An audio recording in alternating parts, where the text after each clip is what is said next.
Nas linhas ocultas do comércio global, existe um episódio que poucas pessoas conhecem, mas que revela como a criatividade humana pode se transformar em sombra. Enquanto navios cargueiros cruzam o Atlântico diante de todos, embarcações improvisadas percorrem rotas secretas, navegando próximas à superfície do mar, quase invisíveis. Esses veículos, muitas vezes chamados de semi-submersíveis clandestinos, representam um capítulo intrigante da economia paralela. Não são embarcações militares, não possuem tecnologia avançada, mas surgem como respostas rudimentares a controles cada vez mais rígidos.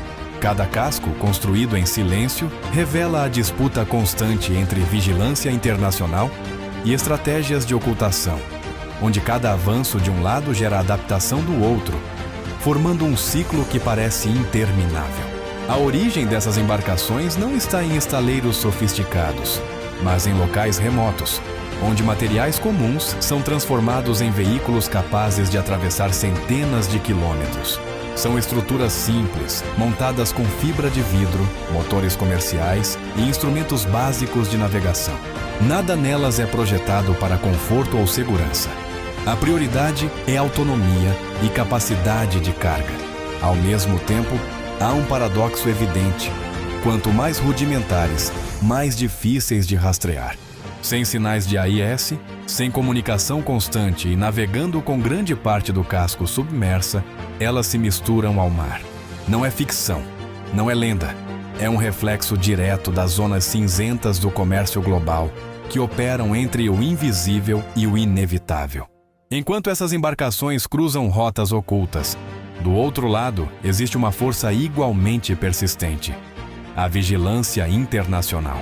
Satélites, drones, aeronaves e patrulhas marítimas compõem um sistema que busca identificar padrões anormais em rotas oceânicas, um ponto que se move devagar demais, um objeto pequeno demais para ser um barco tradicional, uma sombra que não deveria estar ali. A tecnologia evoluiu para detectar anomalias, imagens térmicas, radar SAR, registros históricos de tráfego marítimo. Tudo isso se combina para gerar alertas. Cada rastreamento bem-sucedido não é fruto do acaso, mas de camadas de dados cruzados, coordenados entre nações que entendem que o mar, apesar da imensidão, não é tão silencioso quanto parece. E quando uma dessas embarcações é detectada, inicia-se uma operação complexa que exige precisão e cautela. Interceptações marítimas nunca são simples. É preciso avaliar distância, condições climáticas, risco de colisão e a possibilidade de que a tripulação abandone a embarcação. Guardas costeiros avançam em embarcações rápidas, helicópteros monitoram do alto, equipes de comunicação tentam estabelecer contato. A prioridade é sempre a preservação da vida e a coleta segura de provas. O objetivo não é apenas impedir uma travessia, mas mapear rotas, identificar redes de apoio e compreender como aquela estrutura chegou ao mar. Cada apreensão se transforma em peça de quebra-cabeça usada para entender a engenharia das sombras.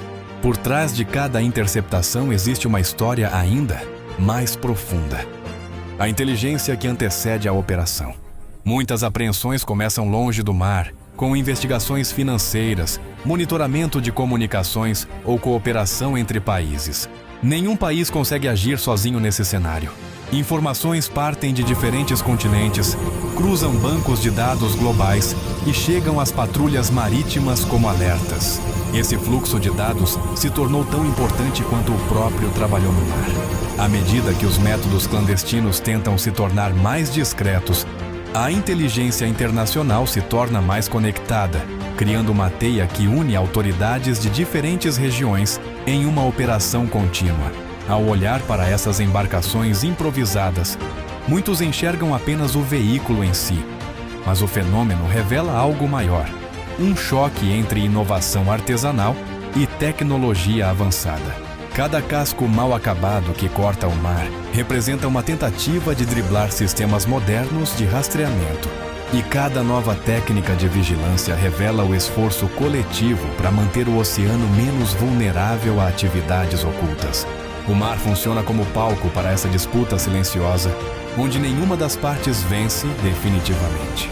A evolução acontece dos dois lados, o que transforma cada nova interceptação em evidência de que o jogo continua, em constante transformação. Ao mesmo tempo, essas histórias mostram como a economia global possui áreas invisíveis que o público raramente vê. Enquanto cargueiros, navios militares e embarcações comerciais cruzam rotas bem documentadas, há um tráfico paralelo que se apoia em criatividade, improviso e risco extremo. Essas embarcações clandestinas são, paradoxalmente, símbolos de vulnerabilidades logísticas e fronteiras extensas demais para vigiar completamente. Mesmo assim, ano após ano, autoridades do mundo inteiro renovam estratégias, ampliam recursos tecnológicos e adaptam métodos. Porque, embora o oceano seja grande, o número de rotas realmente viáveis é muito menor. E cada uma delas está sendo observada mais de perto do que nunca. E assim, entre a imensidão azul e o silêncio das madrugadas, desenrola-se essa narrativa pouco conhecida do grande público, mas extremamente significativa nos bastidores do comércio global. Sem armas, sem glamour hollywoodiano, sem heróis ou vilões cinematográficos, apenas seres humanos tentando se mover nas bordas do sistema, enquanto outros trabalham para impedir que essas bordas se tornem brechas incontroláveis. A história desses semi-submersíveis clandestinos é, no fundo, a história de como o mundo tenta equilibrar liberdade, segurança e economia, em um cenário onde cada avanço tecnológico gera uma sombra nova. E é nessas sombras que o oceano esconde seus segredos mais inquietantes. Ao investigar essas embarcações singulares, surge uma questão que desafia até especialistas. Como algo tão improvisado consegue atravessar mares inteiros? A resposta está em um conceito curioso: eficiência minimalista. Diferente de submarinos militares cheios de circuitos, sensores e redundâncias, essas estruturas seguem a lógica do essencial absoluto. Menos peso, menos eletrônica, menos sinais, menos pontos de falha. Em alto mar, isso cria um paradoxo. Quanto mais simples, mais resistente a falhas críticas e mais difícil de detectar. Cada viagem é planejada como um xadrez oceânico, onde condições climáticas, correntes marítimas e horários de patrulha são estudados com antecedência para transformar variáveis naturais em camuflagem. Não há margem para erros, mas há uma ciência solitária operando no improviso, que permite que embarcações nascidas em silêncio avancem sob o radar. A travessia, porém, é uma prova de resistência humana. A tripulação de 3 ou 4 pessoas enfrenta jornadas sufocantes dentro do casco apertado, com ventilação limitada e conforto inexistente. O objetivo não é velocidade, mas permanência. Seguir invisíveis o maior tempo possível. Há relatos de viagens que chegam a 2 semanas, com turnos alternados para monitorar instrumentos de navegação rudimentares. Cada decisão é tomada olhando para bússolas analógicas, GPS simples e mapas laminados. Em meio à escuridão marítima, o mar se transforma tanto em amigo quanto inimigo. Pequenas ondas podem ocultar a silhueta da embarcação, mas tempestades inesperadas podem colocar tudo a perder. Essa tensão constante entre natureza e anonimato molda o ritmo da viagem de forma quase claustrofóbica. Enquanto isso, longe das ondas, especialistas em segurança marítima observam padrões que se repetem ano após ano. Eles sabem que certas regiões funcionam como corredores naturais, onde embarcações clandestinas tentam passar. São áreas de baixa visibilidade, com poucas rotas comerciais e condições meteorológicas que dificultam a vigilância aérea. Para cada estreito, cada baía e cada trecho de oceano, existe um histórico compilado ao longo de décadas, criando mapas de risco usados em operações conjuntas. Essas informações alimentam programas que cruzam imagens de satélite com modelos matemáticos que tentam prever onde uma embarcação suspeita pode estar a partir do momento em que deixa sua zona de origem. O oceano parece imprevisível para muitos, mas para quem estuda padrões longos, ele conta histórias repetidas. Um aspecto ainda mais intrigante é a capacidade de adaptação constante dessas embarcações clandestinas. Quando os sistemas de radar se tornam mais avançados, o casco passa a ser construído com ângulos que dispersam sinais. Quando drones conseguem detectar calor, surgem compartimentos térmicos que isolam motores. Quando patrulhas reforçam uma nova rota surge. Essa dança de mudanças contínuas revela que o mar não é apenas cenário, mas laboratório de inovação improvisada. Do lado oposto, autoridades ajustam seus métodos na mesma velocidade, utilizando inteligência artificial, modelos de previsão de trajetória e aeronaves com sensores multiespectrais. O resultado é uma corrida que nunca estagna, uma disputa silenciosa onde ambos os lados evoluem ao mesmo tempo. Por trás dessa disputa, existe uma discussão maior sobre como grandes estruturas econômicas criam brechas que acabam exploradas por redes paralelas. Quando fronteiras se tornam mais rígidas em terra, o mar vira a alternativa. Quando a vigilância aérea melhora, surgem trechos de oceano onde nuvens densas dificultam operações. Tudo é calculado com precisão quase matemática.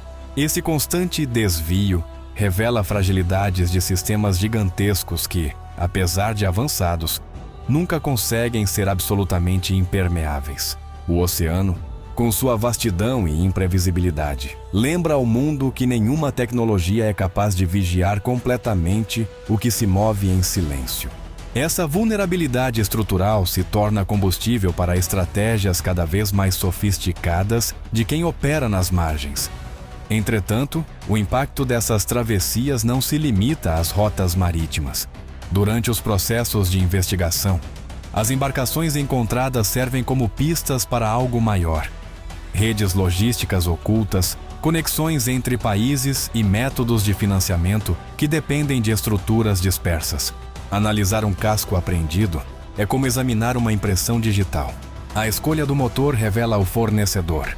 O tipo de fibra aponta para a região de fabricação. A solda mostra qual estaleiro clandestino produziu. Cada detalhe leva a um nome, a uma aldeia, a um padrão.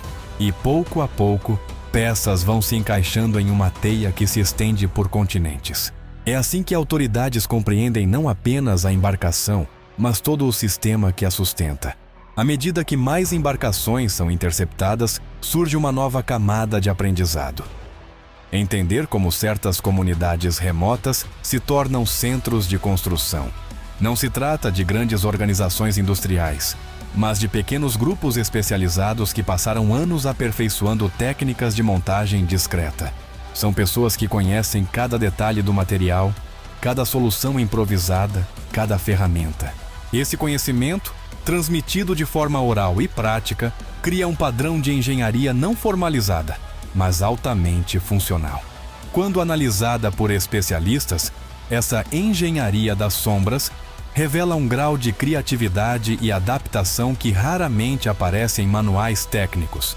Uma forma de conhecimento que cresce longe das universidades, mas que deixa sua marca no oceano. E assim, enquanto patrulhas avançam, mapas são redesenhados e novas tecnologias surgem de ambos os lados, o mar permanece como grande testemunha dessa guerra silenciosa. Uma disputa sem manchetes diárias, sem holofotes e sem discursos políticos, mas que molda rotas, estratégias e investimentos internacionais em segurança. O oceano é vasto, mas sua superfície esconde histórias que raramente chegam ao conhecimento do público. Entender essas embarcações clandestinas é entender uma fração do funcionamento invisível do comércio global. Uma fração que, mesmo oculta, tem impacto em políticas internacionais, tecnologias de vigilância e na própria percepção do mundo sobre o que significa controlar o mar.